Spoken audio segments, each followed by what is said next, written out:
les temps ont changé. Aujourd'hui, prendre la parole au premier degré.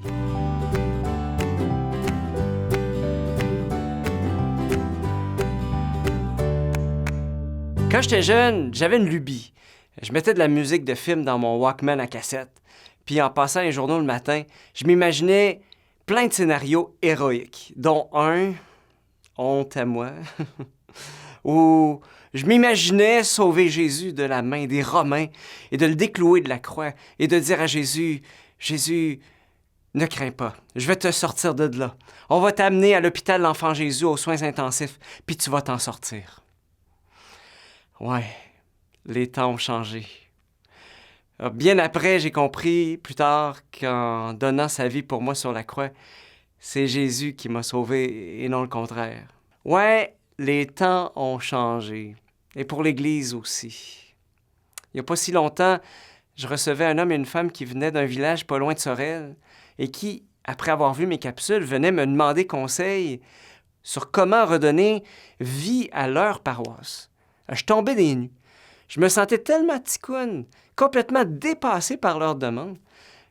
Et pourtant, en les recevant, ils ont comme été un signe pour moi, un signe qu'il est en train de se passer quelque chose dans l'Église du Québec. C'est vrai, l'histoire de l'Église au Québec est trouble parce que si d'un côté, l'Église a pris soin des gens pendant longtemps, on ne peut nier qu'il y a eu des contre-témoignages blessants qui ont provoqué la colère de notre peuple. Pourtant, ces gens qui sont venus me visiter et qui désirent un renouveau ne sont pas les seuls. Nous sommes des milliers, en fait, qui aspirent à un renouveau, et pas n'importe quel renouveau. Un renouveau vivant, évangélique et concret. Alors, il me posait la question, par où commencer et comment? Me sentant complètement démuni, ne sachant pas trop quoi faire, c'est là qu'il m'est monté cette parole de Jésus en Saint Jean, chapitre 15. « Moi, je suis la vigne, et vous les serments.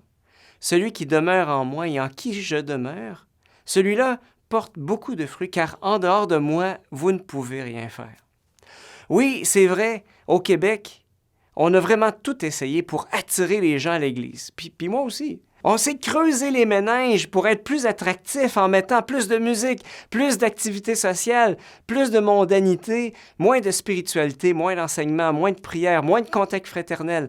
On a tout baissé en bas du minimum pour accommoder les gens. On a coupé des lectures à la messe pour que ça prenne moins de temps. On a mis du Céline Dion en chant de communion pour plaire aux gens. On a tout fait pour diluer au maximum l'Évangile pour que les gens ne soient pas choqués en rien. Rien à faire. Les gens ne sont pas plus attirés. Et j'entends la parole de Jésus. En dehors de moi, vous ne pouvez rien faire. C'est vrai, on a fait plein de patentes sans lui, en lui disant d'une certaine manière, « Écoute Jésus, nous, on le connaît notre monde. On sait comment leur parler. Alors, reste assis, puis compte sur nous, on va te ramener les gens à l'Église. » Mais aujourd'hui, on dirait que c'est nous qui revenons humblement au Seigneur devant notre stérilité en lui demandant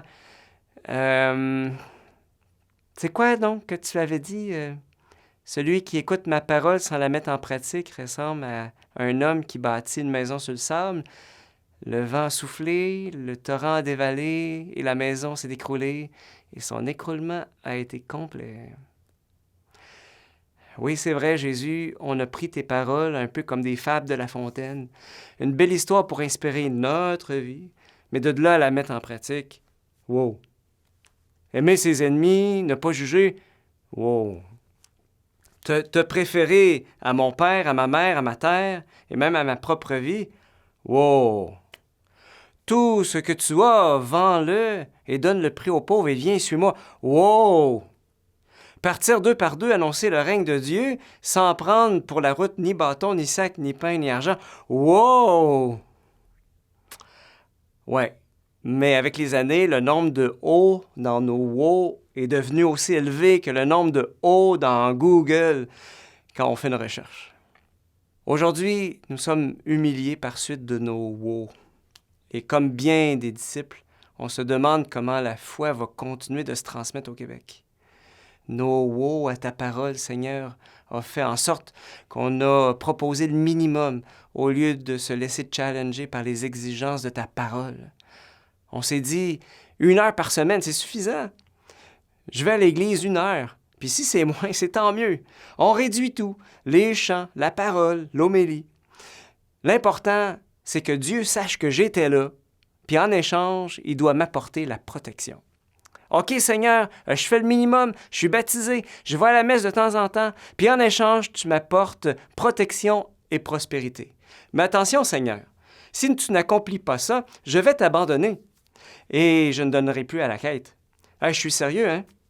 Et surtout, s'il m'arrive malheur, si tu fais rien, alors je vais t'abandonner définitivement. Et si je ne crois pas en toi, désolé, Seigneur, mais tu n'existeras plus.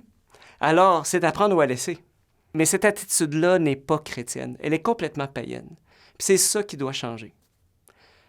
Alors, aujourd'hui, la spiritualité du minimum, c'est désormais fini. Parce que c'est stérile. Ça n'apporte plus rien, ça n'apporte plus la vie. Être chrétien, c'est écouter la parole de Dieu et la mettre en pratique. Et j'ose le dire, c'est de prendre la parole au premier degré. C'est maintenant rendu une question de vie ou de mort, de nos communautés. Celui qui demeure en moi et en qui je demeure, dit Jésus, celui-là porte beaucoup de fruits, car en dehors de moi, vous ne pouvez rien faire.